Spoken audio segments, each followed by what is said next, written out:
ناظرین، پیش خدمت ہے حدیث رسول صلی اللہ علیہ وسلم۔ بسم اللہ الرحمن الرحیم۔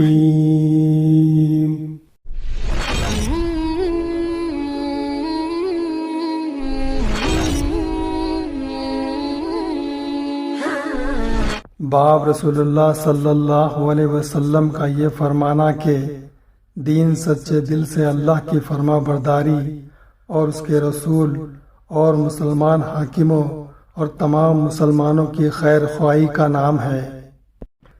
ہم سے مسدد نے بیان کیا، انہوں نے کہا ہم سے یحییٰ بن سعید بن قطان نے بیان کیا، انہوں نے اسماعیل سے، انہوں نے کہا مجھ سے قیس بن حازم نے بیان کیا، انہوں نے جریر بن عبداللہ رضی اللہ عنہ سے سنا، انہوں نے کہا رسول اللہ صلی اللہ علیہ وسلم سے میں نے نماز قائم کرنے اور زکوٰۃ ادا کرنے اور ہر مسلمان کی خیر خواہی کرنے پر بیعت کی۔